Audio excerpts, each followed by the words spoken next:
Okay?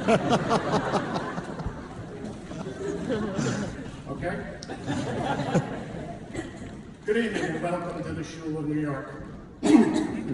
First, I must thank Angel Orensands for once again hosting us in the magnificently beautiful Angel Orensands Foundation. It has always been very meaningful to all of us, and we are keeping the history of this building as a synagogue alive by celebrating the high holidays. Thank you again, Angel, for providing us with this opportunity and honor. I must also thank Rabbi Eva Sachs-Boulder for another year of inspiration and her continuing commitment to building the shul community through learning and love. We thank Rabbi Eva for helping us to apply the shul's values and mission to our community, our city, our country, and our world. We are indeed fortunate to have you as our rabbi. And we continue to be amazed and exhausted trying to keep up as you create exciting new programs for the shul every year. Next, I welcome the shul's founder and Rabbi Emeritus, Berg Aaron Siegel.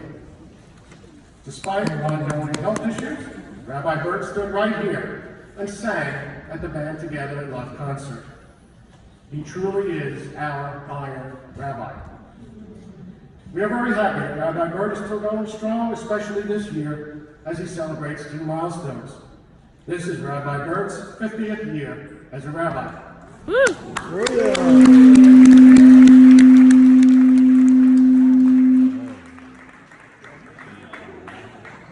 And tomorrow, he will celebrate his 80th birthday.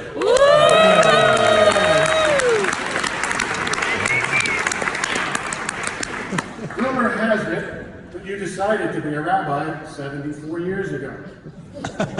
Although, I have heard a story that places that fateful day a bit sooner. It happened in the hospital on the day you were born. It seems that when the doctor slapped your little tuchus, you turned to him and said, "Hey, watch it, buddy, I'm a rabbi." And for those of you keeping score, that was the first time I mentioned the rabbi's tuchus in a Kol Nidre appeal. Before I begin, there's another person I must recognize. Vera Hearn, a longtime board member, a former co-president, and a founding member of the shul. After many years of service to the shul, Vera has decided to cycle off the board while juggling 3 chocolate vodkas. As a former co-president, Vera will join the ranks of emeritus board members, and we congratulate her on that dubious achievement. We thank Vera for her years of diligent service to the shul, and we will miss her at our board meetings. And I cannot begin without recognizing the enormous contribution to the shul of our Director of Music and Development, Adam Fader.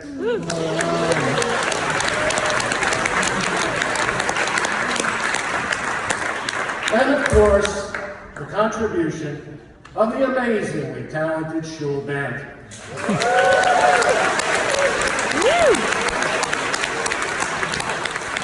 At our services, our annual concert, and the high holidays, Adam sends his music directly into our hearts. Kind of like the mayonnaise on a spiritual BLT. I must thank Adam and the shul band for their ridiculously tireless efforts that brought us the Band Together in Love concert, which this year was built around the Beatles' Sgt. Pepper's album. They put the fun in fundraising, and we cannot fully express our gratitude to them for our most exciting and successful fundraising event ever. At Concert Bar, we served a delicious punch donated by the band. I'm not quite sure what was in it, but I do vaguely recall having an engaging conversation with a young woman named Lucy. Something about diamonds in the sky, I think. And before I begin, I must make note of our great fortune in once again having the virtuoso violins of the Villalobos brothers.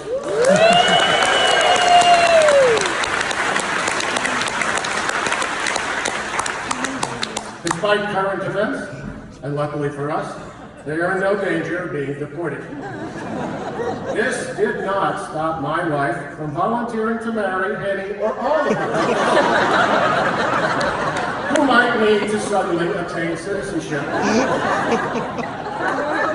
When informed that this was not a problem, she selflessly replied, "Better safe than sorry." All I can add is, vaya con Dios, mis amigos. And now, I officially speak enough Spanish to participate in a democratic debate. As many of you are aware, fundraising remains an ongoing concern for the shul. But fear not, the newly formed fundraising committee has hit the ground running, presciently realizing that there may be a connection between Jews and food, and building on the success of the Shul Family Cookbook, they have decided that the Shul of New York will enter the restaurant business. The first Shul of New York restaurant, called Eat Something Already, will present an artisanal, curated, eclectic Jewish cuisine, featuring such nouveau offerings as kishkes stuffed with vegetarian pork belly, kung pao kreplach, truffle-infused calamari blintzes, matzo ball roe in a Coney Island seafoam, and the chef's pride and joy, a kosher pickle, lovingly prepared sous vide, served in a Manischewitz schmaltz reduction. Looking forward, the committee also has plans for themed restaurants. The first is My Buddy's Kitchen, where the temperature is always 78 degrees. The waitresses all carry sweaters so you don't catch a chill, and where we know you will go home satisfied, because you can't leave until you've eaten 2 dinners, because at My Buddy's Kitchen, we know that the Dr. Shiksa doesn't feed you.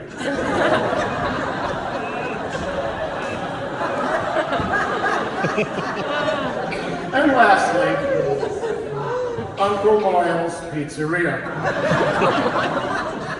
Remember, at Uncle Moyle's Pizza, we sweat over every slice.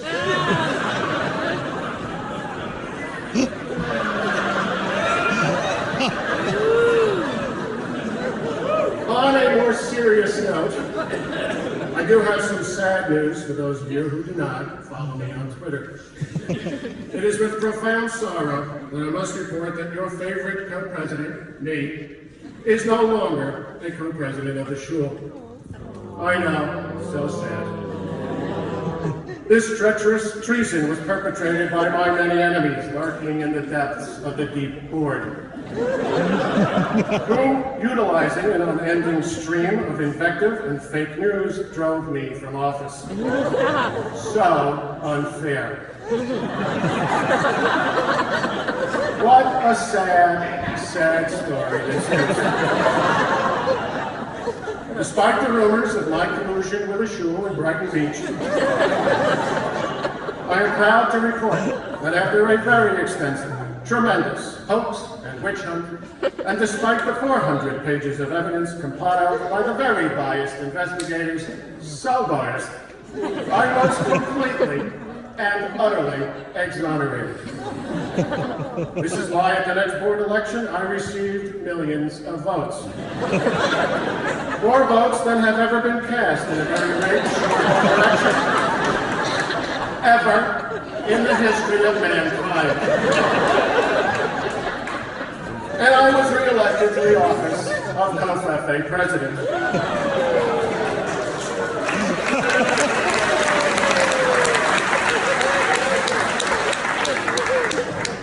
Nevertheless, after a mountain of false charges based solely and so unfairly on my behavior in office, I was unceremoniously impeached. My replacement as co-president is that well-known nasty woman, so nasty, Karen Benedict Arnold Simon.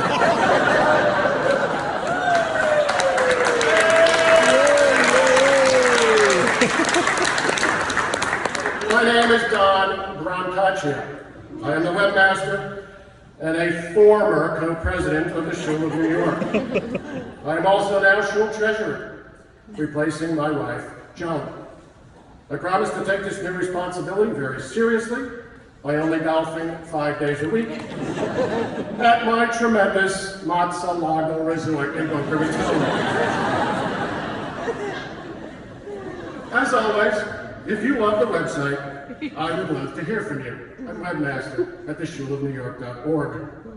Usually at this point, I say that if you have a complaint about the website or the shul or anything else, you should email my co-president, Sarah Lavner, at Sarah, S-A-R-A, @theshulofnewyork.org. But I'm not a co-president anymore. So if you have a complaint, oh well.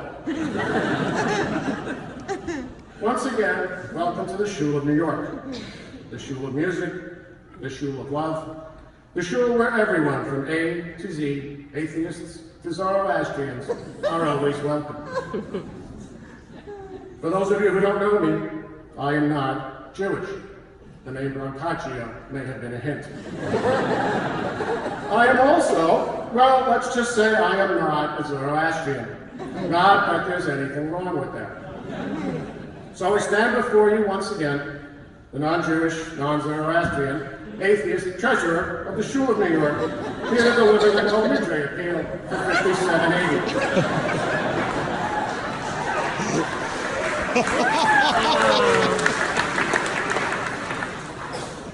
I thought tonight I would speak just a bit about something that has been impossible to ignore. Something we know passed through your minds as your bags were searched when you arrived. We've all been suffering through the news of the rise in anti-Semitism in our country and around the world, an increase that has resulted in terrible tragedy more than once. The police tell us that acts based on anti-Semitism traditionally go down during the high holidays, although sadly, but not surprisingly, that may not be true this year. I know I cannot feel the pain of anti-Semitism exactly as you feel it, but I do feel it viscerally nonetheless. I feel it for my wife, for my children, for my friends, and for this shul. And like you, I also feel it for my country. It is often difficult to avoid the feeling that we are living through a dark time. Seemingly every day there is another reason to fear for the future. We see the debasement of the public sphere. We hear it become acceptable to publicly make anti-Semitic remarks. It is easy to wonder where our mutual respect for dignity, honesty, and morality and love has gone. To wonder how much worse can this all get. It is even more difficult to avoid casting blame and responsibility onto large groups of people we do not know. We are subjected on a daily basis to prominent voices, sometimes echoed by our neighbors, voices that reek of vulgarity, dishonesty, pettiness, venality, and an almost bottomless contempt for the democratic values and principles that made coming to this country a dream for our immigrant forebears. It can easily lead us to anxiety, depression, fear, and worst of all, hate. We have no choice but to rise above this. We cannot survive if we give in to fear and hate. We must cling to each other and to those things in our lives that bring us solace, that remind us of who we are, that remind us of what we value, that reinforce our belief in all that is good and just and right in this world. We must remember that hatred is not the opposite of love. Hatred is the destroyer of love, and only love can stand against hate. Okay, that sounds a little new agey, but you probably know me well enough by now to know that I don't believe that love or anything else is magical. I really do believe that love can destroy hate, but it's not magic. We cannot repair our world by wishing it were better, and we will not create a better world by dreaming it into existence. We can only do that by living our values. We must be involved. We must take action. We must do something. It doesn't matter if it's charity or politics or volunteerism. What matters is that we act according to our values. To the extent that we embrace those things that embody our values, that we create a place, a community, where we can work together with like-minded people, our task grows easier. Everyone connected to the shul works every day to make this possible, to make the Shul of New York your special place. A place where we can bear witness to the values that we share: inclusivity and acceptance, compassion and love, and a belief in the inherent dignity of every person, no matter what they look like, no matter where they come from, no matter what they believe, and no matter who they love. And we will continue working to ensure that this shul will always be a source of solace and strength for you. The place where you feel safe, the place where you feel accepted, the place where you know you are a part of our Shul of New York family. And it's the place where once a year I stand out to ask for money. The rabbi, the board, the auxiliary, and all our volunteers work tirelessly to make this shul a thriving community. Blah, blah, blah, yada, yada, yada. Oh, come on, you must be at least a little bit tired of hearing me say this every year. The good news, though, is that I just won $20 because my wife bet I wouldn't say that. Honestly, though, no matter how hard we all work, the real reason we are here, year after year, is you. It is your kindness and your generosity that quite literally make the shul possible, despite the fact that we have no minimum membership dues. The commitment to a shul that is open to everyone, regardless of financial situation, while being one of our greatest strengths, puts us in a unique position. The position we are in is that this shul's greatest asset is you. You decide every year if we survive, if we thrive. You decide if we will be here together next year.